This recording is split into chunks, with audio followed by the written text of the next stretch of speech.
विश्व राजनीति एवं अर्थनीति रे सांघाई कोऑपरेशन ऑर्गेनाइजेशन बा एससीओ एबे एक प्रमुख केन्द्रबिंदु।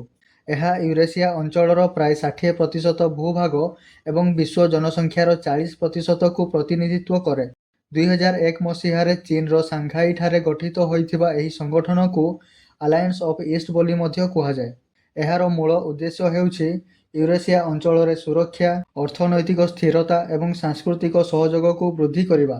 ଏସସିଓ ପ୍ରଥମେ 1996 ମସିହାରେ ସାଂଘାଇ 5 ଭାବରେ ଆରମ୍ଭ ହୋଇଥିଲା, ଯେଉଁଥିରେ ଚୀନ, କାଜାଖସ୍ତାନ, କିର୍ଗିଜସ୍ତାନ, ରୁଷ ଏବଂ ତାଜିକିସ୍ତାନ ସାମିଲ ଥିଲେ। ଏହାପରେ 2017 ମସିହାରେ ଭାରତ ଏବଂ ପାକିସ୍ତାନ ଏହାର ସଦସ୍ୟ ହେବା ସହ ସଂଗଠନର ଶକ୍ତି ଆହୁରି ବଢ଼ିଯାଇଛି।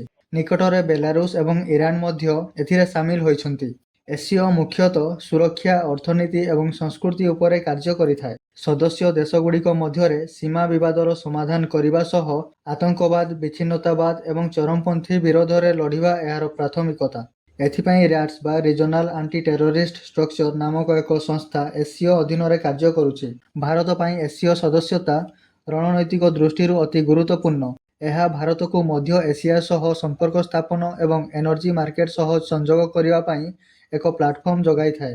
ଏହା ସହିତ ରୁଷ ଏବଂ ଚୀନ ଭଳି ପ୍ରମୁଖ ଦେଶମାନଙ୍କ ସହ ଗୋଟିଏ ମଞ୍ଚରେ ଆଲୋଚନା କରିବା ଏବଂ ପାକିସ୍ତାନର ଆତଙ୍କବାଦ ସମ୍ବନ୍ଧୀୟ ପ୍ରସଙ୍ଗକୁ ଉପସ୍ଥାପନ କରିବା ପାଇଁ ଏହା ଏକ ପ୍ରଭାବଶାଳୀ ପ୍ଲାଟଫର୍ମ। ବର୍ତ୍ତମାନର ଭୂ-ରାଜନୈତିକ ପରିସ୍ଥିତିରେ ଏକ ମଲ୍ଟିପୋଲାର ୱାର୍ଲଡ ଗଠନ କରିବା ପାଇଁ ଏସସିଓ ଏକ ସକ୍ଷମ ସଂଗଠନ ଭାବରେ ଉପସ୍ଥିତ ହୋଇଛି।